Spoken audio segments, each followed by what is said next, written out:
जय हिंद दोस्तों, मैं आपका दोस्त जय आपके सम्मुख उपस्थित हो चुका हूं एक नए वीडियो के साथ। जैसा कि हम क्लास 7th जियोग्राफी एनसीईआरटी कर रहे हैं, उसका आज 4th चैप्टर है। अगर आप नए हैं तो यूपीएससी और स्टेट पीसीएस से रिलेटेड कई प्लेलिस्ट बनी हुई हैं, उन सब का लिंक डिस्क्रिप्शन और कमेंट सेक्शन में पिन है। आप यूपीएससी पीवाईक्यू, यूपीएससी एनसीईआरटी दोनों सीरीज कंटिन्यू चल रही हैं।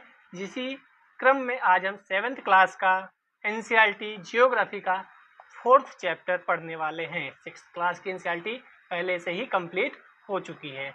चलिए आज हम शुरू करते हैं अपना 4th चैप्टर, जो कि बहुत ही मज़ेदार होने वाला है।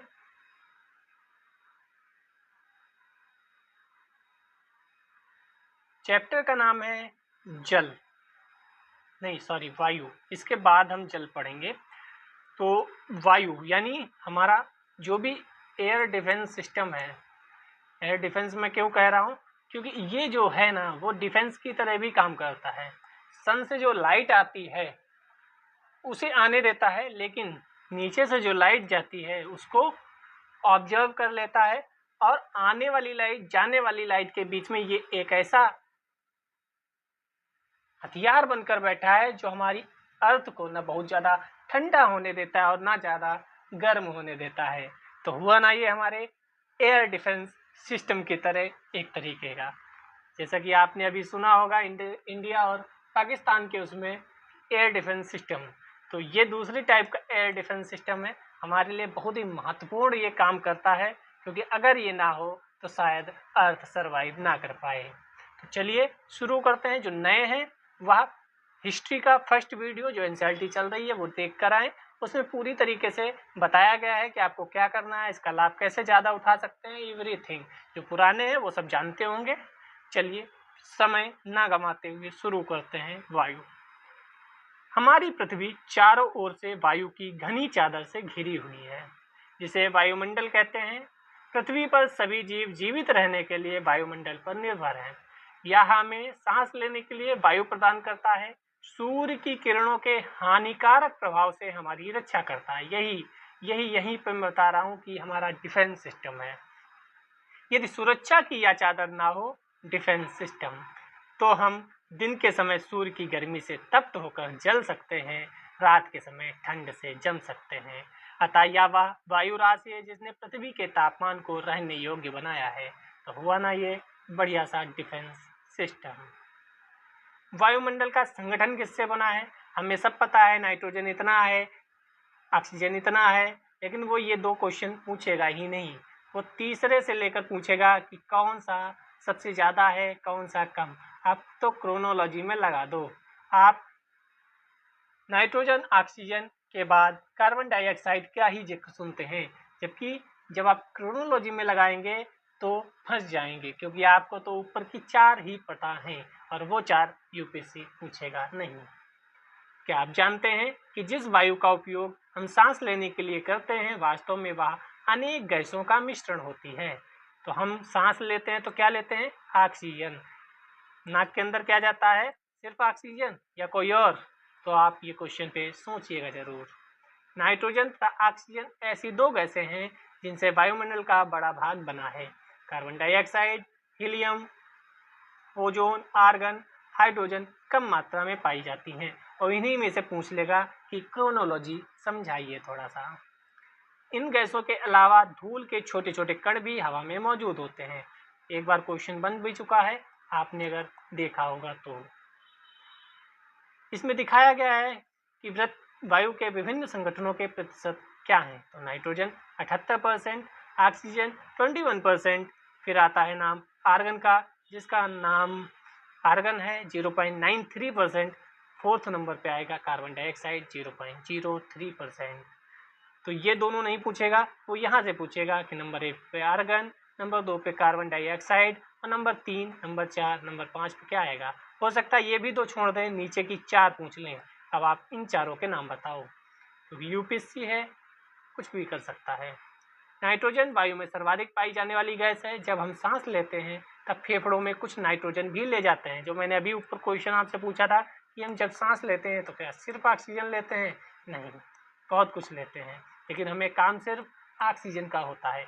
कुछ नए होंगे उन्हें पता नहीं होगा O2 में क्यों बार बार लिख रहा हूँ, क्योंकि ऑक्सीजन को शॉर्टकट में O2 लिखते हैं। अगर आप केमिस्ट्री के स्टूडेंट हैं तो आपको पता होगा, अदरवाइज आप लोड मत लीजिए क्योंकि उसका कहीं यूज नहीं है। बस आप आज ये जान लीजिए कि O2 का मतलब ऑक्सीजन है। कहीं भी O2 लिखा हो, हॉस्पिटल में किसी चैम्बर के ऊपर O2 लिखा हो तो समझ लो यहाँ ऑक्सीजन है, और फिर उसे बाहर निकाल देते हैं। परंतु पौधों को अपने जीवन के लिए नाइट्रोजन की आवश्यकता होती है, वे सीधे वायु से नाइट्रोजन नहीं ले पाते हैं। पेड़ जो हैं वो सीधे वायु से नाइट्रोजन नहीं ले पाते हैं। मृदा तथा कुछ पौधों की जड़ों में रहने वाले जीवाणु वायु से नाइट्रोजन लेकर इसका स्वरूप बदल देते हैं, जिससे पौधे इसका उपयोग कर सकें। कोई भी स्टेटमेंट में बनाएगा स्टेटमेंट ये वाला और फंसा देगा आपको, आप भी बहते चले जाएंगे और कहेंगे इस बात तो सही है, पेड़ पौधे नाइट्रोजन तो लेते हैं और नाइट्रोजन तो वायु में ही होती है। आप समझ नहीं पाएंगे कि उसने आपको ट्रैप कर लिया। किसने? यूपीएससी ने एंड स्टेट पीसीएस ने, क्योंकि स्टेट पीसीएस भी अपना लेवल ऊपर बढ़ाते जा रहे हैं, क्योंकि उन्हें भी दिखाना है कि हम किसी से कम थोड़ी हैं। जो नए हैं उन्हें पता नहीं होगा कि ये मैंने हाईलाइट क्यों कर दिया, तो हाईलाइट जो मैं कर रहा हूँ वो मोस्ट इंपॉर्टेंट है, वहाँ से क्वेश्चन बनेंगे। एसटी का मतलब हमारा होता है कि ये क्वेश्चन स्टेटमेंट फॉर्म में बनेगा। चलिए आगे बढ़ते हैं। इससे पहले ऊपर कुछ था उसको भी देख लेते हैं। क्या आप जानते हैं कार्बन डाइऑक्साइड वायुमंडल में फैलकर पृथ्वी से विकिरित ऊष्मा को पृथ्वी पर रोककर ग्रीन हाउस प्रभाव पैदा करती है, इसीलिए इसे ग्रीन हाउस गैस भी कहते हैं। मतलब क्या है? इस ग्रीन हाउस गैस की वजह से लाइट जो यहाँ से जाती है वो रुक जाती है और हमारी पृथ्वी जो है गर्म होती रहती है। इसके अभाव में धरती इतनी ठंडी हो जाती कि इस पर रहना असंभव होता। अगर ये ना होता सील्ड, तो ये जितनी लाइट आती है, जितना टेम्परेचर आता है, जितना हीट आती है, वो सब निकल जाती और हमारी अर्थ ठंडी रह जाती, ये गर्म नहीं हो पाती। ऐसा ही क्वेश्चन क्या इस साल यूपीएससी 2025 प्रीलिम्स में आया है क्या? जो भी 2025 यूपीएससी देकर आए हैं प्रीलिम्स, वो कमेंट सेक्शन में बताइएगा, या जो भी पढ़ के आए हैं उस डिस्कशन का हिस्सा रहे हैं जिसमें ये डिस्कस कराया गया था पेपर, वहाँ आपने देखा होगा एक क्वेश्चन आया हुआ है इसी से रिलेटेड। बहुत मज़ेदार क्वेश्चन था, एक्सट्रीम स्टेटमेंट उसमें एक था, लेकिन बहुतों की उसमें बैंड बज गई क्योंकि वो बहुत घुमा के क्वेश्चन पूछा गया था। अगर आपने नहीं देखा तो इस पर वीडियो बना है, आप जाकर थोड़ा सा रिसर्च करेंगे, स्क्रॉल करेंगे ऊपर तो मिल जाएगा। कारखानों एवं कार के धुएं से वायुमंडल में इसका स्तर बढ़ता है, तब इस ऊष्मा के द्वारा पृथ्वी का तापमान बढ़ता है। इसे ही भूमंडलीय तापन ग्लोबल वार्मिंग कहते हैं।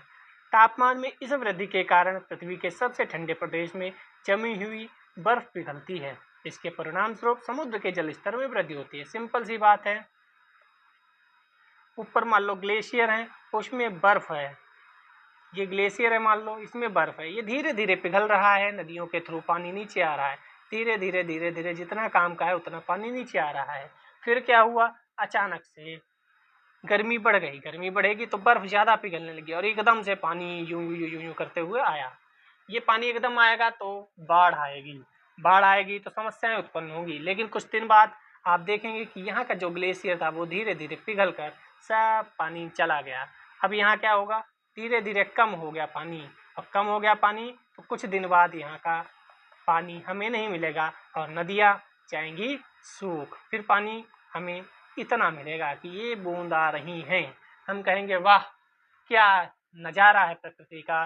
कुछ साल पहले बाढ़ से हमें परेशान थे और अब हमें सूखे की वजह से डुबाया जा रहा है। वाह! क्योंकि हम खुद को संभाल नहीं पा रहे, हमें ये समझ में नहीं आ रहा कि हम बिना अपने पर्सनल रूम के तो रह सकते हैं लेकिन पेड़ों के बिना नहीं रह सकते। हम 4 लोग हैं तो हमें 4 कमरे चाहिए, हमें 4 बाथरूम चाहिए, हमें टेरेस भी चाहिए, हमें सब कुछ चाहिए, लेकिन हमें पेड़ नहीं चाहिए, क्योंकि हम पेड़ के बिना तो रह ही लेंगे। क्यों? है ना सही बात? लेकिन हम भूल जाते हैं कि साहब ऐसा समय ना आए जब आप खुद अपने घरों को तोड़कर और कह रहे हो कि भाई पेड़ लगाना है इसीलिए घर तोड़ रहे हैं, क्योंकि पेड़ों के बिना जीवन असंभव है। चलिए शुरू करते हैं आगे। जिससे तटीय क्षेत्रों में बाढ़ आ जाती है, दीर्घावधि में इसके कारण जलवायु में अत्यधिक परिवर्तन होगा, जिसके फलस्वरूप कुछ पौधे पशु लुप्त तो हो सकते हैं, क्योंकि पानी ही नहीं आएगा। आप खेती कैसे करेंगे? आप कहोगे नीचे से पानी हम निकाल लेंगे, तो नीचे से भी पानी आप करंट अफेयर्स पढ़ेंगे तो आती रहती हैं रिपोर्ट कि हमने नीचे का कितना पानी बर्बाद कर दिया है। अब नीचे भी पानी बहुत नीचे मिलने लगा है, और नीचे का पानी बर्बाद कर देंगे, ऊपर ग्लेशियर हैं उनका भी पानी बर्बाद कर देंगे, समुद्र में पानी बढ़ जाएगा। समुद्र के पास जितनी मुंबई जैसी बड़ी बड़ी सिटीज़ है ना, ये भी कभी डूबने के कगार पे आ सकती हैं, क्योंकि पानी जब बढ़ेगा तो सबसे ज़्यादा समस्या उनको होगी जो छोटे द्वीप हैं। आपको मैंने किसी वीडियो में बताया भी था कि हाल ही में एक ऐसा देश है जिसने अपनी कैपिटल यानी अपनी राजधानी को दूसरे द्वीप पे शिफ्ट किया। क्यों? क्योंकि वह द्वीप डूबने के कगार पे आने वाला है, और वह द्वीप डूब जाएगा। ऐसे न जाने कितने अनगिनत द्वीप हैं जो पानी बढ़ने की वजह से डूब जाएंगे। तो आप पेड़ भी लगाएं। जब आप इतनी ज़मीन खरीदते हैं कि इसमें मैं रहूँगा, तो अगर आप खरीद सकते हैं ज़्यादा ज़मीन, तो ऐसा बनाएं कि इसमें मैं पेड़ लगाऊंगा और इसमें मैं घर बनाऊंगा, जिससे आप एसी से बचें और टेम्परेचर आपके घर का मेंटेन रहे और बढ़िया से। क्योंकि हम समझदार लोग हैं, हम नहीं सोचेंगे तो कौन सोचेगा। थोड़े छोटे घर में रह लेंगे, लेकिन पेड़ों की आवश्यकता जरूरी पर होगी, और आपको ठंडक भी महसूस होगा, सुकून भी मिलेगा, क्योंकि कुछ दिन बाद आपके लिए महल की आवश्यकता नहीं बल्कि अच्छे एटमॉस्फेयर की आवश्यकता है, जो कि पेड़ों से ही मिलेगी, एसी से नहीं मिल सकती। ऑक्सीजन वायु में प्रचुरता से मिलने वाली दूसरी गैस है। मनुष्य तथा पशु सांस लेने में वायु से ऑक्सीजन प्राप्त करते हैं। हरे पादप प्रकाश संश्लेषण द्वारा ऑक्सीजन उत्पन्न करते हैं। इस प्रकार वायु में ऑक्सीजन की मात्रा समान बनी रहती है। यदि हम वृक्ष काटते हैं तो यह संतुलन बिगड़ जाता है। पेड़ हैं, वह हमें ऑक्सीजन दे रहे हैं, लोग ऑक्सीजन ले रहे हैं। यहाँ पे लिख दे प्यूपल और यहाँ पे लिख दे ट्री। ट्री ऑक्सीजन दे रहे हैं, प्यूपल ऑक्सीजन ले रहे हैं। लेकिन ये डिमांड सप्लाई तब बिगड़ जाती है जब पॉपुलेशन बढ़ती रह रही है, पॉपुलेशन दिनों दिन बढ़ रही है और पेड़ पौधे दिनों दिन कम हो रहे हैं। तो आप जानते हैं जब भी डिमांड सप्लाई का डिफरेंस बढ़ता है तब समस्याएं बढ़ती हैं। और ये उन लोगों को समझाओ जो सोचते हैं कि हम जब समस्या आएगी तो 4 दिन में पेड़ लगा के सब कुछ सही कर लेंगे। 4 दिन में पेड़ नहीं उगते, 4 दिन में मकान जरूर बन जाता है। कार्बन डाइऑक्साइड अन्य महत्वपूर्ण गैस है।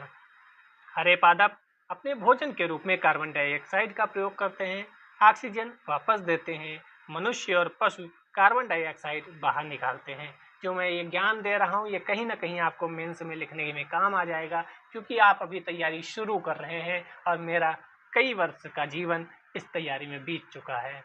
तो आप ये मत सोचिएगा जो मैं बोल रहा हूँ वो सब खाली ज्ञान दे रहा हूँ। आप अपने काम का क्या मेंस में यूज कर सकते हैं, क्या एस्से में यूज कर सकते हैं, क्या एथिक्स में यूज कर सकते हैं, क्या आप हिंदी साहित्य, अगर किसी का ऑप्शन है तो मेरा ऑप्शन हिंदी साहित्य रहा है तो उसमें भी आप यूज कर सकते हैं।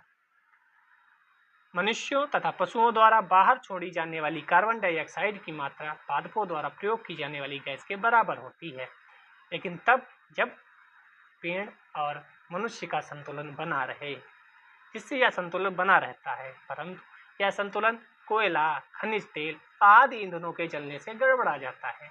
वे वायुमंडल में प्रतिवर्ष करोड़ों टन कार्बन डाइऑक्साइड की बढ़ोतरी करते हैं।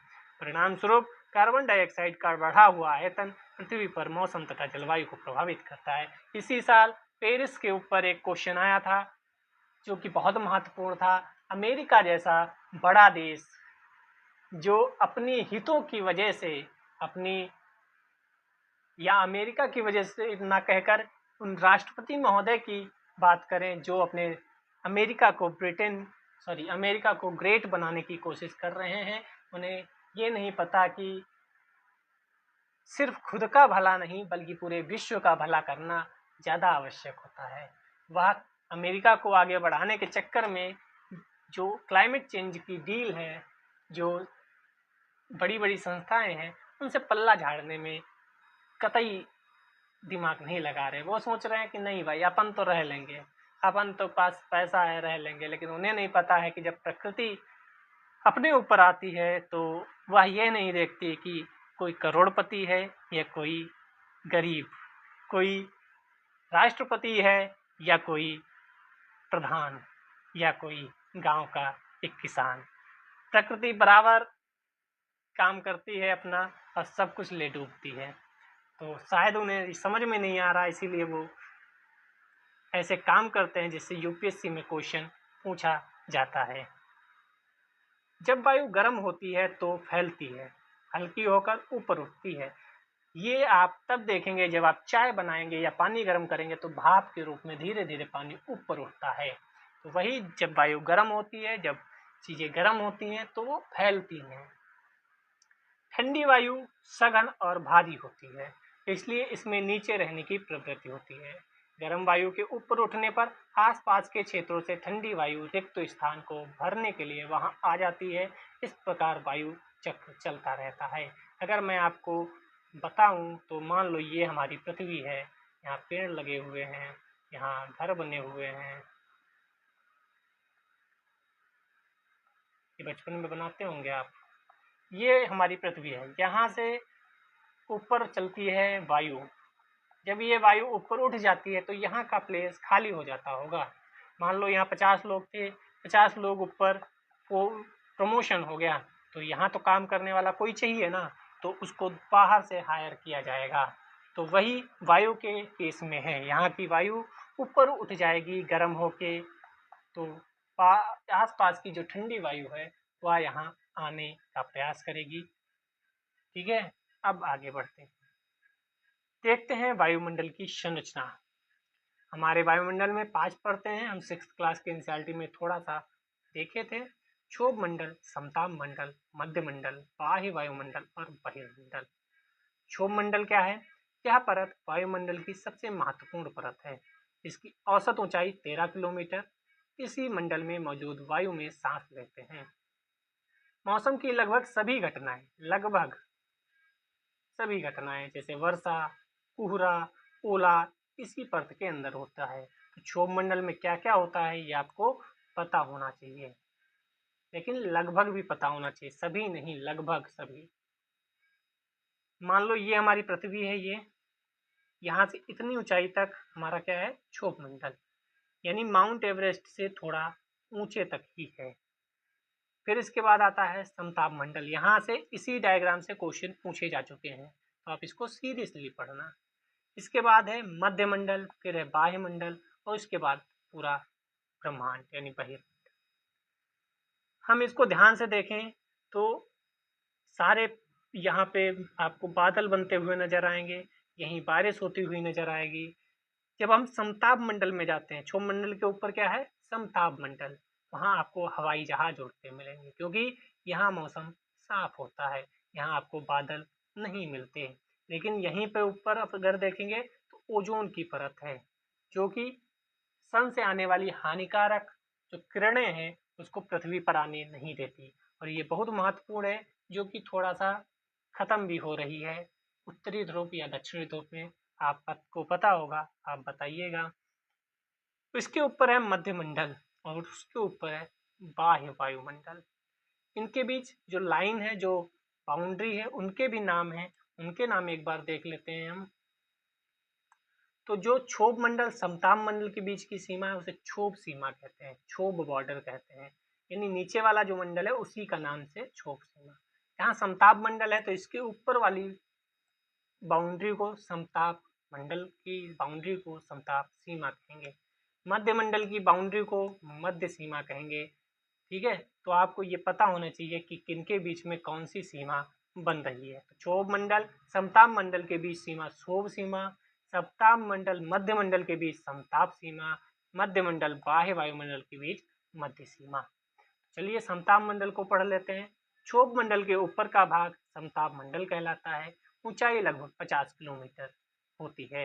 यह परत बादलों एवं मौसम संबंधी घटनाओं से लगभग मुक्त होती है, फिर से लगभग है। इसके फलस्वरूप यहाँ की परिस्थितियां हवाई जहाज उड़ाने के लिए आदर्श होती हैं। मैंने बताया क्यों आदर्श होती हैं, क्योंकि यहाँ बादल नहीं होते हैं। समताप मंडल की एक विशेषता और है, इसमें ओजोन गैस की परत पाई जाती है। यह परत सूर्य से आने वाली हानिकारक गैसों से हमारी रक्षा करती है। तो समताप मंडल के बारे में आपको दो चीज़ें जाननी है। क्षोभ मंडल के बारे में ये जानना है कि सारी मौसमी घटनाएं जो भी होती हैं वह सब लगभग सारी घटनाएं, अगर लगभग नहीं लगाया तो हम उस स्टेटमेंट को फॉल्स करके आएंगे, बाकी तो यूपीएससी की जैसी मर्जी। यह वायुमंडल की तीसरी परत है। यह समताप मंडल के ठीक ऊपर होती है, लगभग 80 किलोमीटर की ऊंचाई तक फैली है। अंतरिक्ष से प्रवेश करने वाले उल्कापिंड, मोस्ट इंपोर्टेंट अगर कुछ है तो बस यही शब्द हैं जो आपको याद रखने हैं। उल्कापिंड अगर आते हैं तो वह मध्य मंडल में जलते हैं और नष्ट हो जाते हैं। बाह्य वायुमंडल बढ़ती ऊंचाई के साथ तापमान अत्यधिक तीव्रता से बढ़ता है। आयन मंडल इस परत का एक भाग है। आयन मंडल उसे क्यों बोलते हैं? क्योंकि वहां आयन पाए जाते हैं। यह 80 से 400 किलोमीटर तक फैला है। रेडियो संचार जो भी होता है वो यहीं से होता है। जो भी रेडियो सुनते हैं उनका संचार यहीं से होता है। इस परत का उपयोग होता है। वास्तव में पृथ्वी से प्रसारित रेडियो तरंगे परत द्वारा पुनः पृथ्वी पर परावर्तित की जाती हैं। तो रेडियो तरंगों का संबंध बाह्य वायुमंडल से है। अब बहिर्मंडल यानी पूरा ये पृथ्वी है और ये हमारा वायुमंडल है, तो इसके बाद का जो भी पार्ट है पूरा ब्रह्मांड उसे हम बहिर्मंडल बोलते हैं। वायुमंडल की सबसे ऊपरी परत को बहिर्मंडल के नाम से जाना जाता है। यह वायु की पतली परत होती है। हल्की गैसें जैसे हीलियम, हाइड्रोजन यहीं से अंतरिक्ष में तैरती रहती हैं। पूरा अंतरिक्ष इसके अंतर्गत आता है। स्थानीय समाचार पत्र से 10 दिन की मौसम रिपोर्ट लिखें। मौसम में बदलाव का अवलोकन करें। कोई दिक्कत नहीं। क्या आप जानते हैं, यह जानकर आपको आश्चर्य होगा, पृथ्वी सूर्य की ऊर्जा के इतने भाग का केवल एक भाग ही प्राप्त करती है। यानी जितना सूर्य से एनर्जी निकलती है उसका केवल एक भाग प्राप्त करती है। 2 अरबवां हिस्सा। अगर पूरा एनर्जी यहीं आ जाए तो अर्थ चंद मिनटों में, चंद सेकंड में नष्ट होने की कगार पे पहुंच जाएगी। कितना इंटरेस्टिंग बना हुआ है सब कुछ। सन है, फिर बुध है, फिर शुक्र है, फिर पृथ्वी है। पृथ्वी ना इतने नजदीक है कि वो जल भुन जाए, ना इतनी दूर है कि वो इतनी ठंडी हो जाए कि जीवन संभव ना हो। वो इतनी अच्छी सटीक जगह पर है, इतनी अच्छी जगह पर है कि जीवन संभव है। पानी है, वायु है, तभी कहा जाता है कि भाई जिसने भी बनाया है बहुत बेहतरीन बनाया है। खैर, मौसम एवं जलवायु दोनों में अंतर क्या है? हम जब भी बात करते हैं आज का मौसम ठीक नहीं है, आज मौसम बिगड़ रहा है, आज मौसम अच्छा है, हम कभी ये नहीं कहते कि आज की जलवायु अच्छी है, आज जलवायु बढ़िया है, आज जलवायु अच्छी नहीं है। क्यों? क्योंकि दिन प्रतिदिन, एक दो दिन, हफ्ते भर की जो ये बातें होती हैं, महीने साल की, उन्हें मौसम के रूप में देखा जाता है। जब यही मौसम कहीं का कई वर्षों तक रिकॉर्ड किया जाता है, उसके रिकॉर्ड के आधार पर एक निष्कर्ष निकाला जाता है कि यहाँ का टेम्परेचर 10 से लेकर 45 तक रहता है, यहाँ बारिश इतनी होती है, इस महीने में होती है, इस महीने में लू चलती है, इस महीने में ये होता है, इस समय ये होता है, ऐसा होता है, वैसा होता है। जब इन कुछ वर्षों का एनालिसिस करके निष्कर्ष निकाला जाता है तो इस निष्कर्ष को कहा जाता है जलवायु। तब कहा जाता है कि भारत की जलवायु मानसूनी जलवायु है। क्यों? क्योंकि कई वर्षों तक जो घटनाएं घटित हो रही हैं मौसम संबंधी, उन मौसम संबंधी घटनाओं को देखकर जो ऑब्जर्व किया गया, जो निष्कर्ष निकाला गया, उसको जलवायु कह दिया गया। तो दोनों में अंतर क्या है? तो मौसम दिन प्रतिदिन, घंटे 2 घंटे, महीने भर की, साल भर की बातें होती हैं। जलवायु कई वर्षों का पूरा घटनाक्रम अच्छे से एनालिसिस करके एक एवरेज निकाला जाता है कि ऐसा होता होगा। लखनऊ का जलवायु, लखनऊ की जलवायु ऐसी है, लखनऊ की जलवायु वैसी है। ये कैसे पता चला? जब कई वर्षों तक लखनऊ की जो धरती है उसकी टेम्परेचर, उसका ऊपर बारिश की और उसके ऊपर हवा, इन सभी चीज़ों का एनालिसिस किया गया। क्या आज वर्षा होगी? क्या आज दिन साफ होगा? धूप निकलेगी? कितनी भी बार हमने क्रिकेट प्रेमियों के मुंह से एक दिवसीय मैच के भविष्य पर अनुमान लगाते सुना होगा। यदि हम कल्पना करें कि हमारा शरीर एक रेडियो है और मस्तिष्क उसके स्पीकर, तो मौसम वह है जो इसके नियंत्रण बटनों से छेड़छाड़ करता है। यानी हमारा शरीर एक रेडियो है मस्तिष्क उसके स्पीकर तो नियंत्रण बटनों से छेड़छाड़ करता रहता है, वह है मौसम। मौसम वायुमंडल की प्रत्येक घंटे दिन प्रतिदिन की स्थिति होती है। मैंने बताया आर्द्र एवं गर्म मौसम किसी को भी चिड़चिड़ा बना सकता है। अच्छा हवादार मौसम हमें आनंद देता है, जैसे कि आज बारिश हुई, रात को सुबह तक होती रही तो थोड़ा सा आनंद आया, क्योंकि बहुत परेशान हो गए थे गर्मियों से। हमने घूमने की योजना भी बना सकते हैं। मौसम नाटकीय रूप से दिन प्रतिदिन बदलता रहता है, जैसे सुबह बारिश हुई, बहुत बढ़िया मौसम था, शाम होते होते बढ़िया सी गर्मी बढ़ गई है। किंतु दीर्घ काल में किसी स्थान का औसत मौसम, मैंने एवरेज बताया, उस स्थान की जलवायु बताता है। क्या अब आप समझ गए कि हम मौसम का दैनिक पूर्वानुमान क्यों करते हैं? तापमान सबसे इम्पोर्टेंट फैक्टर। आप प्रतिदिन जिस तापमान का अनुभव करते हैं वह वायुमंडल का तापमान होता है। हम कहते हैं इतना तापमान है, वो वायुमंडल का है, ना कि पृथ्वी का।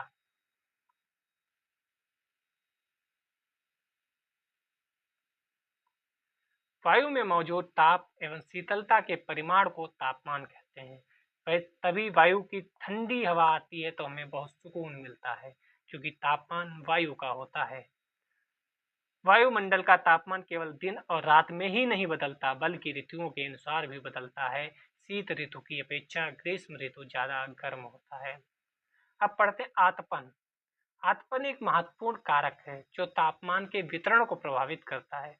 सूर्य से आने वाली वह ऊर्जा जिसे पृथ्वी रोक लेती है, आतपन कहलाता है। तो आतपन क्या है? सूर्य से आने वाली वह ऊर्जा जिसे पृथ्वी रोक लेती है। आतपन या सूर्य तप की मात्रा भूमध्य रेखा से ध्रुवों की ओर घटती जाती है। इनसे भी क्वेश्चन बन चुका है, आप पीवाईक्यू देखिएगा। इसलिए तापमान उसी प्रकार घटता जाता है। यानी अगर हम इसे पृथ्वी मान लें, इसे भूमध्य रेखा मान लें, आपको पिछले क्लासेस में पढ़ाया भी है, तो यहाँ पे सबसे ज़्यादा सूर्य की प्रकाश प्राप्त होता है, और ऊपर जाएंगे तो घटेगा, नीचे जाएंगे तब भी घटेगा, क्योंकि वहाँ तिरछा प्रकाश पड़ता है, और तिरछा प्रकाश पड़ेगा तो कम प्रकाश मिलेगा। यहाँ कुछ चीजें दी गई हैं। तापमापी तापमान मापता है, वायुदाब मापी वायुदाब मापता है, वर्षा मापी वर्षा मापता है, वात दिग्दर्शी पवन की दिशा दर्शाता है। अब आप समझ गए होंगे कि ध्रुव बर्फ से क्यों ढके हुए हैं, क्योंकि वहां सूर्य की कम प्रकाश पहुंचने के कारण। यदि पृथ्वी का तापमान अत्यधिक बढ़ जाता है तो यह इतनी गर्म हो जाएगी कि यहाँ कुछ फसलें नहीं उग सकेंगी। गाँव की अपेक्षा नगरों का तापमान बहुत अधिक होता है। दिन के समय में एसाफेल्ट से बनी सड़कें, धातु कंक्रीट से बने भवन गर्म हो जाते हैं। रात के समय यह ऊष्मा मुक्त हो जाती है। नगर के भीड़ वाले ऊंचे भवन गर्म वायु को रोक लेते हैं, जिससे नगरों का तापमान बढ़ जाता है। आपने देखा भी होगा, शहरों में ज़्यादा गर्मी होती है, दिल्ली हो चाहे हो लखनऊ, जबकि गांव में थोड़ा कम गर्मी होती है। वहाँ दूर दूर मकान भी होते हैं और पेड़ भी थोड़े ज़्यादा होते हैं। तापमान को मापने की मानक इकाई डिग्री सेल्सियस है। इसका आविष्कार किसी ने भी किया हो, क्या करना है, ठीक है। पानी 100 डिग्री पे उबलता है। क्या आप जानते हैं कि चांद पर वायु नहीं है, अतएव वहां वायुदाब भी नहीं है। अंतरिक्ष यात्री जब चांद पर जाते हैं तो वे विशेष रूप से सुरक्षित हवा से भरी हुई अंतरिक्ष पोशाक पहनते हैं।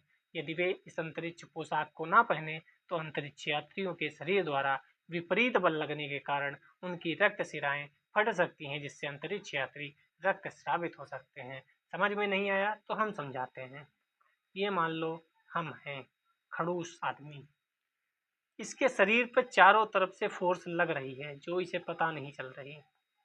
ठीक है, चारों तरफ से इस पे दाब लग रहा है, प्रेशर लग रहा है, इसे पता नहीं चल रहा है, क्योंकि इधर से जितना प्रेशर लगता है उतना उधर से लग जाता है और दोनों एक दूसरे को निगलेक्ट कर देते हैं।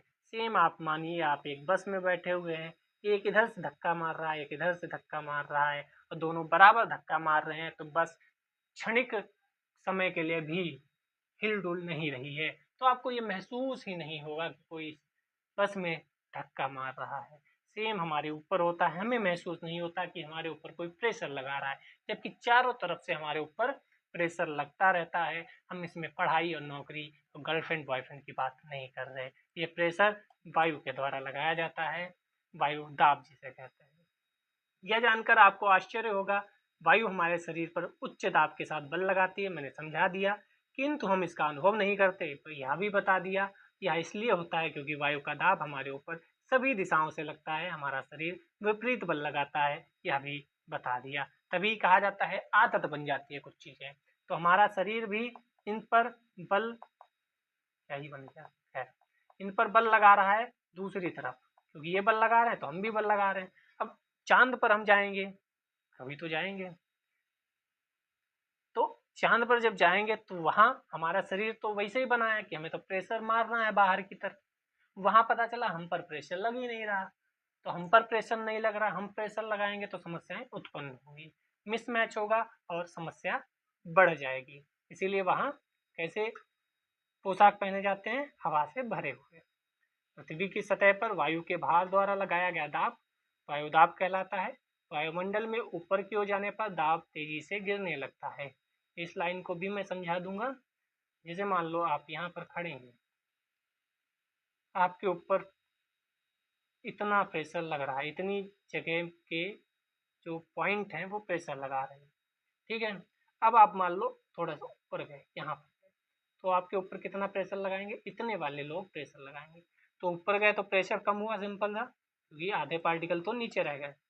सेम यहाँ है, जैसे जैसे आप ऊपर जाएंगे तो कुछ पार्टिकल नीचे छूटते जाएंगे, तो आप पर कम फोर्स लगे, कम प्रेशर लगेगा। प्रेशर समुद्र स्तर पर वायुदाब सर्वाधिक होता है, क्योंकि समुद्र स्तर यानी सबसे नीचे, जैसे जैसे ऊपर जाएंगे वैसे वैसे ये नीचे वाले पार्टिकल आप पर दबाव नहीं लगा पाएंगे, क्योंकि वो नीचे छूटते जाएंगे, और ऊंचाई पर जाने पर यह घटता जाता है।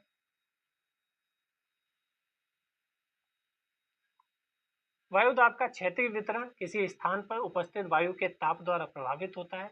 यानी अगर क्षैतिज विस्तार मैं बोलूँ, मतलब यहाँ पे कितना लगेगा, यहाँ कितना लगेगा, यहाँ कितना लगेगा, यहाँ कितना लगेगा, क्योंकि इसके ऊपर तो सेम पार्टिकल होने चाहिए। ऊपर जाते हैं तब नीचे पार्टिकल छूट जाते हैं, लेकिन यहाँ तो सेम होने चाहिए। तो वहाँ तापमान पर भी निर्भर करेगा। अधिक तापमान वाले क्षेत्रों में वायु गर्म होकर ऊपर तो उठती है, निम्न दाब क्षेत्र बनता है, क्योंकि मान लो वायु ऊपर उठ गई तो यहाँ कम पार्टिकल बचेंगे जो कि कम दबाव लगाएंगे। और अगर ज़्यादा तापमान नहीं है, कम तापमान है, टेम्परेचर कम है, तो प्रेशर ज़्यादा लगेगा। अगर हम मैथ की लैंग्वेज में आपको बताएं तो टेम्परेचर यहाँ पर प्रेशर के व्युत्क्रमानुपाती है। सॉरी मैंने गलत लिख दिया, माफ करिएगा। टेम्परेचर जो है प्रेशर के व्युत्क्रमानुपाती है। इसका मतलब होता है जब इधर की चीज़ बढ़ेगी, टेम्परेचर बढ़ेगा, तो इधर वाली चीज़ कम होगी, और इधर वाली चीज़ कम होगी तो इधर वाली चीज़ बढ़ेगी, ठीक है। ये यहीं के लिए मान्य है, कई जगह पर ये बदल भी जाती हैं चीज़ें। तो यहाँ इस चैप्टर में तापमान वायुमंडल का और दाब वायुमंडल का जब हम बात करेंगे तो वो एक दूसरे के विपरीत होंगे, यानी एक बढ़ेगा तो दूसरा घटेगा। निम्न दाब बादल युक्त आकाश एवं मौसम के साथ जुड़ा होता है, ठीक है।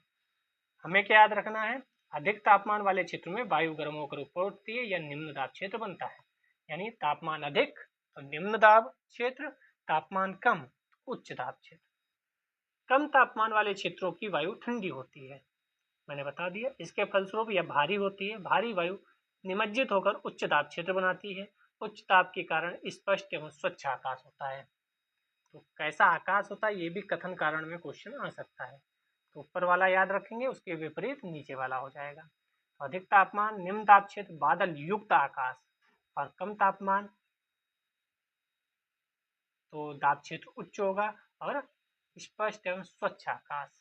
ये दोनों लाइन आपको अच्छे से कंठस्थ हो जानी चाहिए। वायु सदैव उच्च दाब से निम्न दाब की तरफ चलती है, ये भी आपको याद होना चाहिए। मैं समझा देता हूँ। यहाँ पर मान लो लो टेम्परेचर है, लो प्रेशर है, यहाँ पर हाई प्रेशर है, तो हमेशा वायु किधर भागेगी, वायु सदैव उच्च दाब से निम्न क्षेत्र की ओर गमन करती है, यानी यहाँ से यहाँ तक भागेगी। क्यों, मैंने अभी समझाया था आपको कि मान लो ये अर्थ है, यहाँ टेम्परेचर बढ़ा तो हवा ऊपर जाएगी, हवा ऊपर जाएगी तो यहाँ की जगह खाली हो जाएगी, इसलिए यहाँ पर दूसरी जगह की वायु आएगी। और जब टेम्परेचर बढ़ेगा तो प्रेशर घटेगा, लो प्रेशर होगा, और यहाँ पे हाई प्रेशर होगा। तो हाई प्रेशर से लो प्रेशर की तरफ वायु का गमन होगा। चलिए पवन की बात कर लेते हैं। उच्च दाब क्षेत्र से निम्न दाब क्षेत्र की ओर वायु की गति को पवन कहते हैं। अभी हमने ऊपर पढ़ लिया। आप पवन को काम करते देख सकते हैं। जब यह सड़क पर गिरी पत्तियों को उड़ाती, तूफान के समय पेड़ों को उखाड़ देती है। कभी कभी जब पवन धीरे बहती है तो आप इसे महीन धूल धुएं को उड़ते देख सकते हैं, यानी महसूस करते हैं पवन को, ये कहा गया है। कभी कभी पवन इतनी तेज होती है इसके विपरीत दिशा में चलना कठिन हो जाता है। साइकिल जो चलाते हैं उन्हें ये बहुत ज़्यादा महसूस हुआ होगा कि हम स्कूल से घर जाते हैं और कभी पवन दूसरी तरफ चल रही होती है तो हमारा सत्यानाश हो जाता है। और अगर हमारे समक्ष ऐसा हो कि जिस तरफ हम जा रहे हैं उसी तरफ हवा चल रही हो, तब तो बल्ले बल्ले हो जाती है कि भाई मजा आ गया, आज तो हमें चलाना ही नहीं पड़ रहा, साइकिल अपने आप हवा में बहती जा रही है। आपने अवश्य अनुभव किया होगा तेज पवन में छाता लेकर चलना मुश्किल हो जाता है। 3 अन्य उदाहरण सोचिए। एक तो मैंने बता दिया, जब तेज पवन के कारण आपके लिए समस्या उत्पन्न हुई है। पवन को मुख्यतः 3 प्रकारों में विभाजित किया जाता है। ये साइकिल के लिए ही नहीं, आपको कार के लिए भी, बाइक के लिए भी हो सकता है। अगर विपरीत दिशा में हवा चल रही है तो समस्याएं उत्पन्न होती है। इस फिगर को बहुत ज़्यादा अच्छे से समझना है हमें, पहले ये पढ़ लेते हैं। एक होता है स्थानीय पवनें। स्थानीय पवनें आपको पता है क्या होंगी, जो सॉरी स्थायी पवनें, मिस्टेक हो गई, स्थायी पवनें, क्योंकि स्थायी पवनें भी होती हैं तो वो लास्ट में पढ़ेंगे। स्थायी पवनें, स्थायी पवनें का मतलब है जो हमेशा रहती हैं। व्यापारिक पश्चिमी एवं पूर्वी पवनें स्थायी पवनें हैं।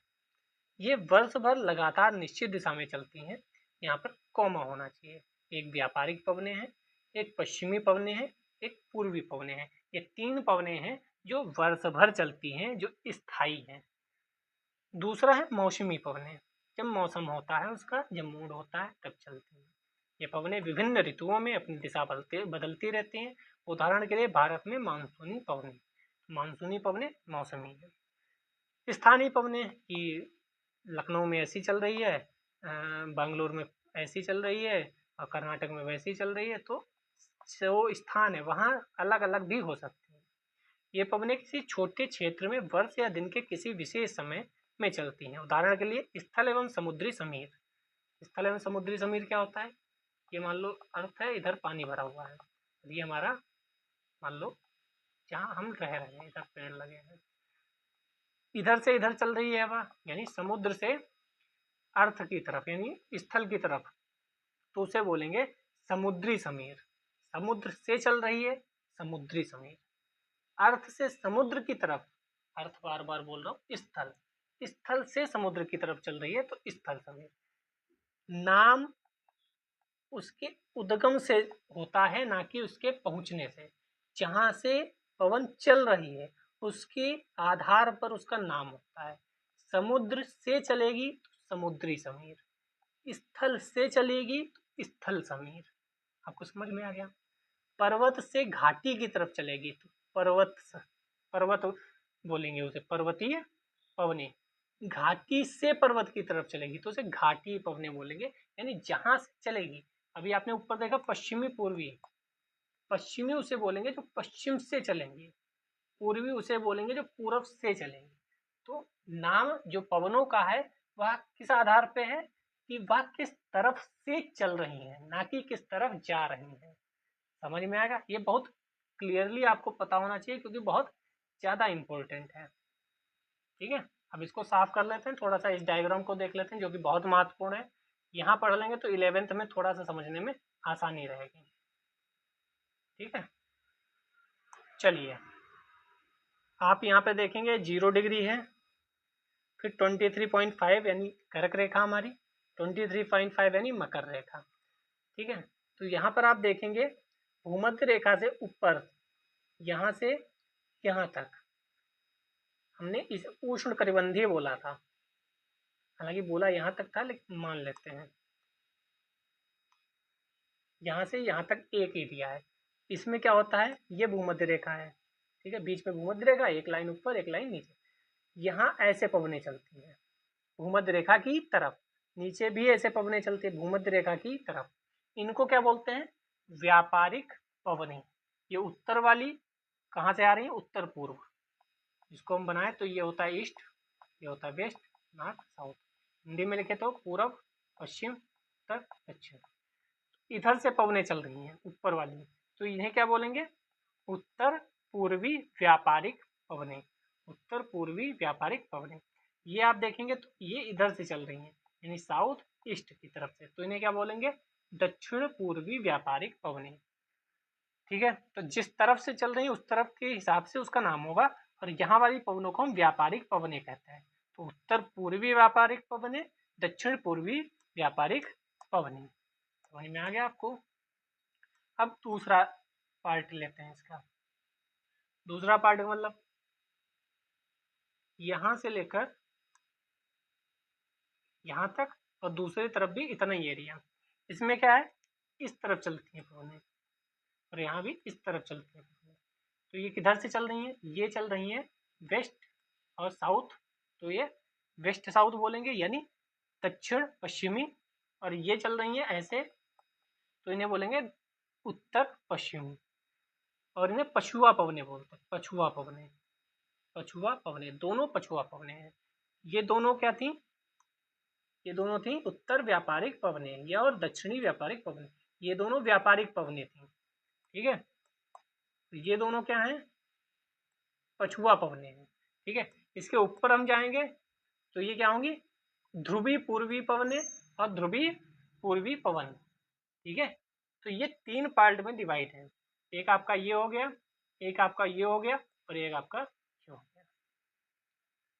इनके बीच में कुछ एरिया आपको दिख रहा होगा, ये वाला एरिया, इनको भी आपको पता होना चाहिए। ये डायग्राम आप अपने आप पेन से बनाएंगे तब आपको ज़्यादा समझ में आएगा ऐसे। ठीक है, बहुत एग्जैक्ट बनाइए, मज़ा आ जाएगा आपको। तो इनको क्या बोलेंगे? तो ऊपर तो उच्च दाब होगा। ऊपर क्या होगा? तो फिर से क्लियर कर लेते हैं थोड़ा सा। ऊपर क्या होगा? उच्च दाब। नीचे भी होगा उच्च दाब। ठीक है, बीचों बीच में होगा डोल ड्रम, निम्न दाब। निम्न दाब, डोल ड्रम। तो बीच वाला हमने देख लिया निम्न दाब, ऊपर का और नीचे का देख लिया उच्च दाब। अब इनके बीच में हमें देखना है, तो ये निम्न हो गया। इसके ऊपर जाएंगे, नंबर 1 नंबर 2 डाल दे तो आपको ज्यादा समझ में आएगा। ये नंबर 1 क्या होगा? निम्न दाब। जैसे ये निम्न दाब हुआ तो तुरंत उच्च दाब हो जाएगा, क्योंकि निम्न के बाद आता है उच्च। उच्च हो गया तो ये तीसरे नंबर का क्या हो जाएगा? फिर से निम्न, और फिर ये लास्ट में चौथे नंबर का क्या हो जाएगा? उच्च। तो ये निम्न, उच्च, निम्न और उच्च। इसके बारे में विस्तार से हम पढ़ेंगे, क्यों होता है, क्या कारण है, चीखता, वो पचासा, साठा, वो सब चीज़ें हैं, बहुत कुछ चीज़ें हैं जो कि 11th क्लास में बहुत विस्तार से दी गई हैं, तब पढ़ेंगे। अभी आप बस इतना समझ लीजिए कि निम्न दाब, उच्च दाब, फिर निम्न दाब, फिर उच्च दाब, निम्न उच्च, निम्न उच्च, ये समझ लीजिए। इनके नाम समझ लीजिए, ध्रुवीय, पूर्वी, पछुआ, व्यापारिक, व्यापारिक, पछुआ, पूर्वी। नाम क्यों है पूर्वी और पश्चिमी? क्योंकि वो उस दिशा की ओर से चल रही हैं, उस दिशा से चल रही हैं। अब आते हैं स्थानीय पवनों में। भारत में एक स्थानीय पवन चलती है जिसे लू कहते हैं, गर्मियों में चलती है, बहुत बड़ी धूल भरी आंधी, जो कि सबसे ज्यादा खतरनाक होती है। ठीक है, अब चलते हैं, एक है चक्रवात, प्राकृतिक आवेश। इससे भी बारिश होती है। आप देखे होंगे उड़ीसा के तट पर इधर चक्रवात आते रहते हैं, बाकी और भी जगह आते हैं, गुजरात में भी, म्यांमार में भी, लेकिन इस तरफ ज्यादा आते हैं। भारत के पूर्वी समुद्री तट पर स्थित ओडिशा में बंगाल की खाड़ी से उठने वाले चक्रवातों का खतरा बना रहता है, लगभग हर साल आते हैं। 17 अक्टूबर 1999 को राज्य के 5 जिलों में चक्रवात आया। एक अन्य महाचक्रवात आया, राज्य के एक बड़े भाग में तबाही मचाई। मुख्यतः पवन का वेग, वर्षा तथा ज्वारी प्रोत्कर्ष से हानियां हुई। 260 किलोमीटर प्रति घंटे तक के वेग वाली पवन 36 घंटे से भी ज़्यादा समय तक चलती रही। तीव्र वेग वाली इस पवन ने पेड़ों को उखाड़ दिया, कच्चे घरों को नष्ट कर दिया, अनेक औद्योगिक भवन, अन्य घरों की छतों को उखाड़ दिया, विद्युत आपूर्ति, टेलीफोन, सब कुछ बर्बाद कर दिया। ठीक है, तो इसमें और कुछ नहीं, धान की फसल पूरी तरह नष्ट हो गई। मेन बात क्या है कि चक्रवात क्या है और प्रति चक्रवात होता है, ये क्या है? चक्रवात भी दो टाइप के होते हैं, एक शीतोष्ण, एक उष्ण कटिबंधीय। शीतोष्ण फायदेमंद होते हैं, उष्णकटिबंधीय जो हमारे यहाँ आते हैं वो खतरनाक होते हैं, जैसे कि हमने पढ़ा ये उष्णकटिबंधीय है। इसके बारे में हम विस्तार से आगे की क्लासेस में पढ़ेंगे जब आएगा उस चैप्टर्स में। यहाँ पे एक और पोर्ट ब्लेयर के निकट थाईलैंड की खाड़ी में अवदाब के कारण चक्रवात आया था, उससे भी बहुत हानियां हुई, बहुत नुकसान हुआ। तो ये सब हमने बताया कि ये सब कौन से चक्रवात हैं, उष्णकटिबंधीय, यानी कर्क रेखा और मकर रेखा के बीच के, यहाँ से समस्याएं उत्पन्न होती हैं, ये खतरनाक होते हैं। जबकि इनके ऊपर जो शीतोष्ण कटिबंधीय वाले होते हैं वो फायदेमंद होते हैं। आगे चलते हैं, आर्द्रता की बात कर लेते हैं। चक्रवात जब आएगा तब हम टॉपिक अच्छे से पढ़ेंगे। आर्द्रता, जब जल पृथ्वी एवं विभिन्न जलाशयों से वाष्पित होता है तो यह जलवाष्प बन जाता है। वायु में किसी भी समय जलवाष्प की मात्रा को आर्द्रता कहते हैं, यानी वायु में कितनी जलवाष्प है, कितने पार्टिकल हैं वाटर के, उसे आर्द्रता कहेंगे। जब वायु में जलवाष्प की मात्रा अत्यधिक होती है उसे हम आर्द्र दिन कहते हैं। जब जलवाष्प की मात्रा अधिक है तो उसे आर्द्र। जैसे जैसे वायु गर्म हो जाती है इसकी जलवाष्प धारण करने की क्षमता बढ़ती जाती है, इस प्रकार यह और अधिक आर्द्र हो जाती है। आर्द्र दिन में कपड़े सूखने में काफ़ी समय लगता है क्योंकि पानी पहले से एटमॉस्फेयर में है, तो आपका पानी वो ऑब्जर्व कैसे करें, एवं हमारे शरीर से पसीना आसानी से नहीं सूखता, असहज महसूस करते हैं। क्यों? क्योंकि हमारे से पसीना कहाँ जाएगा, एटमॉस्फेयर में जाएगा। एटमॉस्फेयर में पहले से ही पानी के पार्टिकल मतलब भर के हैं, ठीक है, तो हमारा पसीना वहाँ कैसे पहुँच पाएगा। जब जलवाष्प ऊपर उठता है तो यह ठंडा होना शुरू हो जाता है, क्योंकि हमने पढ़ा है कि जैसे जैसे हाइट पे जाते हैं टेम्परेचर कम होता जाता है। जलवाष्प संघनित होकर ठंडा होकर जल की बूंद बनाते हैं। बादल इन्हीं जल बूंदों का ही एक समय समूह होता है। जब जल की ये बूंदें इतनी भारी हो जाती हैं कि वायु में तैर ना सके तब ये वर्षण के रूप में नीचे आ जाती है। धीरे धीरे पार्टिकल इकट्ठा रहते हैं, बादल बन जाते हैं, और जैसे जैसे बादल बनता है फिर इसका वजन इतना हो जाता है कि रुक नहीं पाता तो नीचे आ जाता है और पानी बारिश हो जाती है। आकाश में उड़ते हुए जेट हवाई जहाज अपने पीछे सफेद पथ चिन्ह छोड़ते हैं। इनके इंजनों से निकली नमी संघनित हो जाती है। वायु के गतिमान न रहने की स्थिति में यह संघनित नमी कुछ देर तक पथ के रूप में दिखाई देती है। पृथ्वी पर कई बार आप देखते होंगे ऐसे सफेद रंग की वो बन जाती है आसमान में, तो वो ये पार्टिकल होते हैं, यानी यहाँ से अभी कोई न कोई हवाई जहाज, जेट हवाई जहाज उड़कर गया है। पृथ्वी पर जल के रूप में गिरने वाला वर्षण यानी वर्षा ज्यादातर भौम जल, वर्षा जल से ही प्राप्त होता है। पौधे जल संरक्षण में मदद करते हैं। पहाड़ी पार्श्वों से पेड़ काटे जाते हैं। वर्षा जल अनावृत पहाड़ों से नीचे बहता है, निचले इलाकों में पहाड़ का कारण बनता है। संवहनीय वर्षा, पर्वतीय वर्षा, चक्रवाती वर्षा, ये आगे की क्लासेज में हम अच्छे से पढ़ेंगे। थोड़ा सा अगर आप कहेंगे तो बता दूं, संवहनीय वर्षा वो है जो यहाँ से ऐसे उठती है वायु पानी और बारिश हो जाती है, ठीक है। पर्वतीय वर्षा वो है, मान लो ये पर्वत है, इधर से वायु आई, ये ऊपर उठा और यहीं पे बारिश हो गई, तो ये इधर बारिश होती है लेकिन इधर सूखा होता है, ठीक है। ये आप वेस्टर्न घाट जो कर्नाटक, महाराष्ट्र, गुजरात, केरल वाला है उसके इस तरफ बारिश होती है लेकिन इस तरफ सूखा रहता है, ठीक है। चक्रवाती वर्षा वही मैं अभी बंगाल की खाड़ी वाला आप देखे होंगे, यहाँ से पानी उठता है और ऐसे घूम घूम के गोल गोल घूम के इधर आता है, उसे चक्रवाती वर्षा कहते हैं। ये तीनों विस्तार से आगे पढ़ेंगे। पौधों तथा जीव जंतुओं के जीवित रहने के लिए वर्षा बहुत महत्वपूर्ण है। अगर समझ में नहीं आया तो पीछे बढ़ा के 2 मिनट फिर से सुन लीजिए। धरातल को ताजा जल प्रदान होता है। यदि वर्षा कम हो तो जल की कमी, सूखा हो जाता है, सबको पता है। ज्यादा हो जाए तो बाढ़ आ जाती है। वर्षण के दूसरे रूप हिम, सहम, वृष्टि, ओला है। पिछले क्लासेस में भी पढ़ चुके हैं थोड़ा बहुत, और आगे की क्लासेस में भी पढ़ेंगे क्योंकि इसके आगे का चैप्टर ही जल है। जल पढ़ेंगे तो ये सब पढ़ेंगे। अब ये क्वेश्चन आपको करने हैं। निम्नलिखित में कौन सी गैस हमें सूर्य की हानिकारक किरणों से बचाती है? तो हमें पता है। वायुमंडल की सबसे महत्वपूर्ण परत कौन सी है? पता होनी चाहिए। बादल विहीन कौन है? पता होना चाहिए। वायुदाब पता होना चाहिए। जब वृष्टि तरल रूप में पृथ्वी पर आती है तो उसे हम क्या कहते हैं? ये भी पता होना चाहिए। ये भी आपको करना चाहिए। इन सब कारण बताओ, क्योंकि ये सीधे मेंस में क्वेश्चन यहाँ से बन सकते हैं, कहीं ना कुछ यूज हो सकते हैं। ये आपको अवश्य करना चाहिए क्योंकि आपने कितने अच्छे से चैप्टर पढ़ा ये यही दर्शाते हैं। अगर आप नहीं कर पा रहे हैं इसका मतलब आपने चैप्टर अच्छे से नहीं पढ़ा है, ठीक है। बाकी ये धूप वाला दिन ये तो आपके लिए नहीं है। अब हम अगला चैप्टर पढ़ेंगे जल। तब तक के लिए हम यहाँ विराम लेंगे। आपने एनसीईआरटी की और सीरीज चल रही है हिस्ट्री को नहीं देखी तो अवश्य देखे जा। पीवाईक्यू रात को 10 बजे होगा, आप उसको देखना ना भूलें क्योंकि पीवाईक्यू ही बताएगा आगे कैसे क्या पढ़ना है, और सीधे सीधे भी क्वेश्चन कई बार रिपीट होते हैं। बहुत इंटरेस्टिंग चल रहा है। एंशिएंट हिस्ट्री कंप्लीट कर लिया है आज हम, सॉरी आर्ट एंड कल्चर की पीवाईक्यू कंप्लीट कर लिए हैं। आज हम एंशिएंट हिस्ट्री का पीवाईक्यू शुरू करेंगे। बाकी आपके कुछ सुझाव हैं तो आप टेलीग्राम लिंक पे ज्वाइन करके दे सकते हैं, कमेंट सेक्शन में दे सकते हैं। मिलते हैं एक नए अच्छे वीडियो के साथ, तब तक के लिए अपना ध्यान रखिए। देश को आगे बढ़ाने के लिए निरंतर अपना प्रयास जारी रखिए और क्लाइमेट चेंज का नुकसान ना हो ऐसे कृत्य करते रहिए। ऐसे कृत्य बिल्कुल मत करिए जिससे जलवायु परिवर्तन हो रहा है उसमें आप हानिकारक चीज़ें उत्पन्न करें, जैसे पॉलीथीन का उपयोग कम से कम करें। और कहीं पैदल जा सकते हैं तो स्कूटी और मोटरसाइकिल, बाइक, कार ना ले जाएं, क्योंकि थोड़ा सा हम सुधरेंगे तो युग सुधरेगा।